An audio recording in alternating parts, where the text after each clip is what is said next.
오늘은 조선의 제3대왕 태종의 후궁이자 태종에게 가장 총애받은 여인 신빈신 씨의 이야기를 들려드리려 합니다. 원경왕후의 시비에서 시작해 궁주의 자리에까지 오른 그녀의 삶은 굉장히 흥미로운 점이 많죠. 그럼 태종과 원경왕후 그리고 신빈신 씨 사이에서 벌어진 애증의 드라마 속으로 함께 들어가 볼까요? 1377년 검교 공조참이 신영귀의 딸로 태어난 신씨는 뛰어난 미모와 지혜를 가진 여인이었습니다. 그녀의 집안은 원래 고려시대 명문사족이었는데 신돈의 횡포에 연루되면서 몰락했다고 하죠.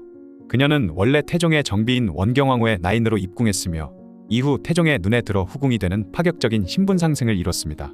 여기서 잠깐 태종의 후궁 정책에 대해 이야기해 볼 필요가 있을 것 같은데요. 태종의 후궁을 뽑는 기준은 단순한 총애나 욕심이 아닌 치밀한 정치적 계산에서 비롯된 것이었습니다. 그는 즉위한 후 나라가 튼튼하려면 왕실이 튼튼해야 하고 그러려면 왕자가 많아야 한다며 공공연히 후궁을 들이기 시작했죠. 사실상 공식적이면서도 합법적인 바람피우기 선언이었는데요. 태종의 이런 행보에는 외척 세력을 견제하려는 의도도 있었습니다.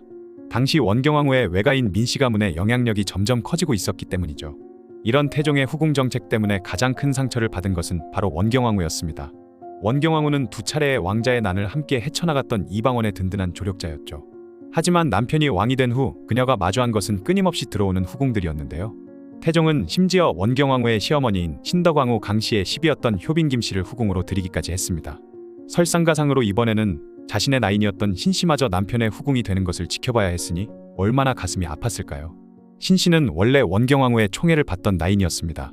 특히 조선 개국 후 박포의 난 때는 왕후에게 닥칠 위험을 미리 감지하고 알려줘 위기를 모면하게 했을 정도로 충직한 시비였다고 하죠. 하지만 그런 신뢰관계도 태종이 신씨를 후궁으로 들이면서 산산조각 났습니다. 결국 태종과 원경왕후는 별거 상태에 이르게 되었고 원경왕후는 죽을 때까지 남편에 대한 서운함과 배신감을 안고 살아야 했죠. 흥미로운 점은 원경왕후가 다른 후궁들에 비해 신빈신 씨는 그나마 덜 미워했다는 것입니다. 이는 아마도 과거 박포의 난 때 그녀가 자신의 목숨을 구해준 은혜를 잊지 않았기 때문이겠죠. 신빈신 씨에 대한 태종의 총애는 점점 더 깊어져 갔습니다. 특히 그녀가 연이어 왕자와 옹주들을 낳자 신임이 더욱 두터워졌죠. 다른 후궁들이 대부분 한두 명의 자녀를 낳았는데 그친 것에 비해 신씨는 무려 10명의 자녀를 낳았습니다. 이는 당시 조선 왕실에서 매우 이례적인 일이었죠. 때문에 그녀는 태종의 여러 후궁 중에서도 가장 총애받는 후궁이었다고 하는데요. 그녀의 권세가 얼마나 대단했는지를 보여주는 일화가 있습니다. 당시 죄를 지은 신하 신효창이 처벌을 피하고자 그녀에게 50명의 노비를 뇌물로 주려 했지만 신씨는 전하께서 여자의 청탁을 받지 않는다며 단호히 거절했다고 하죠. 1414년 그녀는 신영옹주에 봉해졌고 1422년에는 태종의 병고안을 정성껏 한 공로로 신영공주로 승격되었습니다. 참고로 내명부 체제가 잡히기 전이었던 조선 초기에는 후궁의 호칭을 옹주, 궁주, 빈으로 사용했다고 하네요. 원경왕후가 서거한 후에는 내명부를 총괄하며 궁중의 실질적인 여주인 역할을 했다고 합니다. 특히 태종이 세종에게 왕위를 물려주고 상왕이 된 후에는 가장 가까운 곳에서 그의 시중을 들었다고 하죠. 태종이 신영옹주가 아들, 딸이 많고 내 병을 간호한 지가 오래된 까닭이라며 그녀를 총애했다는 기록이 남아있습니다. 1422년 태종이 승하하자 신씨는 삭발을 한 채 문소전에서 불경을 읽으며 시간을 보냈죠.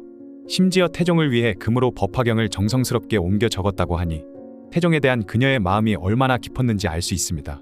1435년 세종 17년 신씨가 세상을 떠나자 세종은 비록 그녀가 서모였지만 국모에 준하는 예우를 해주었죠.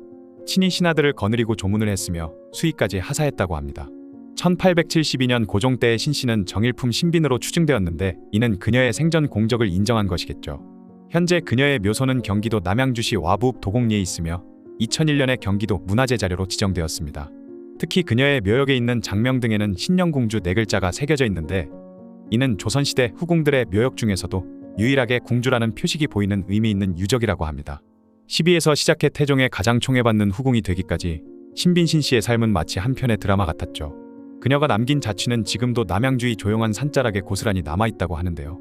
지금까지 여종 출신이었지만 태종 이방원의 사랑을 듬뿍 받았던 신빈신 씨에 대한 이야기였습니다.